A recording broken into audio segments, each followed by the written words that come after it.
Hello, this is Cyberdrive. Today I'm going to talk about computer forensics. What it is a cybersecurity degree you can do like for how to detect hackers, figure out corrupted data on the network, on the server.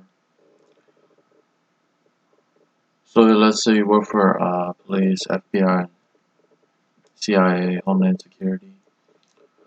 Okay, this is what you do to prepare. Let's say you already got evidence about a person.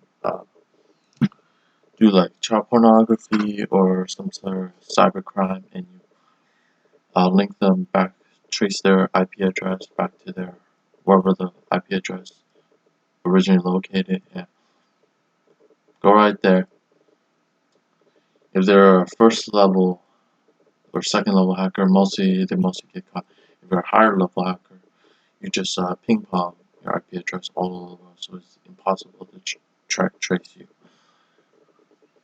Even if you get caught, the police will have a search warrant, go to your house, and confiscate all technology devices. Right. To keep what do you call it? Like when you enter the house, look for signs of if they have aluminum foil or some type of satellite thing they wrapped up with antenna or something. If you grab the device and go past it, it would just wipe out the hard drive because it sends electronic magnetic field like EMT, which destroys the technology, renders useless. It'll be pretty much all wiped out and you cannot recover it at all.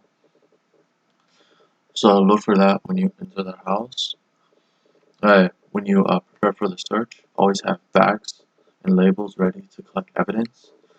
Detailed map of the location, the entrance, exit, information about the owner and who live at that location.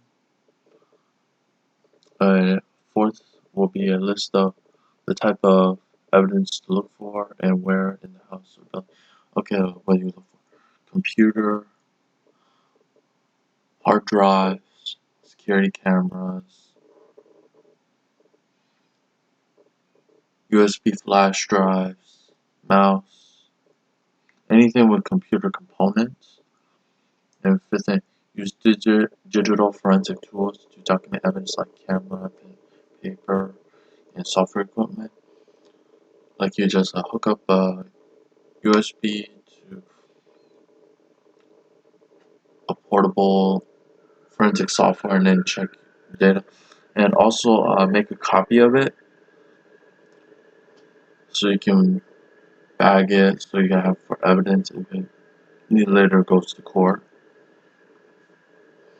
And it hasn't been tampered with. And carefully look through every single information. See, okay, what information is relative to the case. The other information you don't need to worry about if it doesn't affect the case at all. And you can, based on the amount of data you collect, you can depend on what type of charges. Okay, let's say present child pornography. That's one charge. Bank account information, offshore account, and a lot of IP addresses. They track all these information, and then they don't see any more more people connected to this crime or organization. If you like this video, hit the like button, subscribe to my YouTube channel, share this video to everyone so they know about computer forensics, and I hope to see you guys next time.